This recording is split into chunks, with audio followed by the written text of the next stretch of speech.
Now, when his grandfather gave him the name Khalifa, the Arabic word for successor, he must have known that Wiz would be destined for big things. Born Cameron Jabril Thomas to military parents, his family constantly moved. He lived in Germany, Japan, Georgia, and more before finally and famously settling in Pittsburgh.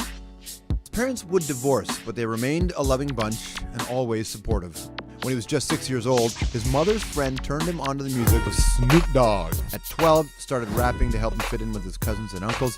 He showed some promise, so his father brought him some recording equipment as encouragement. He found his influences, which included Bone Thugs and Harmony, Wu-Tang Clan, Notorious B.I.G., and of course, the aforementioned Dogfather. Now at 17, he signed his first record deal and a year later released his first studio album called Show and Prove.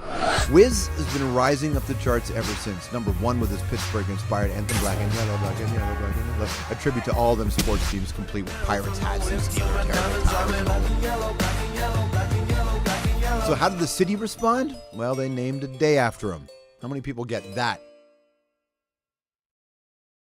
Comedy icons aren't born, they are made, and no truer is this sentiment than with the great Martin Short. He was born in Hamilton, Ontario, in 1950 to Charles, an executive at a steel company, Hamilton, big in the steel business, and Olive, a violinist and concertmaster for the Hamilton Symphony. Martin was his mother's son. As a boy, he used to record himself singing Frank Sinatra songs, even adding his own applause at the end. Absurdity and creativity were always encouraged in the Short household. But just as little Martin was making himself, tragedy struck. His older brother was killed in a car crash. Martin was only 12. Both of his parents would pass away before he was 21. But as Martin said himself, you can either become a victim or empowered. He chose the latter. Now, in 1972, Martin was cast in this really small Canadian production called Godspell. It has since become legendary, and let me tell you why.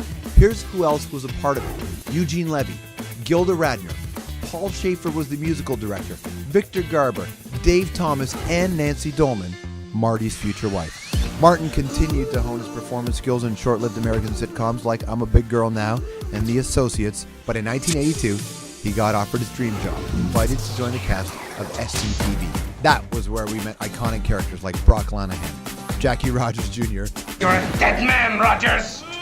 Ed Grimley. I can't believe it. I couldn't be more excited. From there, he joined Saturday Night Live, starred in The Three Amigos, and stole scenes in The Father of the Bride, becoming one of those rare performers who didn't need to be the star to earn the spotlight. He continued to create characters that were absurd and even downright nasty, like Jiminy Glick, who could even make fun of Schindler's List and get away with it, like he did on his Comedy Central show, Primetime Glick. I love this film you did. Schindler's Express with Goldie Hawn. That was Schindler's List with Liam Neeson. I think you're wrong here, and I think you're gonna feel badly later. But I accept your apology. Today, Martin is still charming, laughing, and dancing his way into our living rooms / hearts.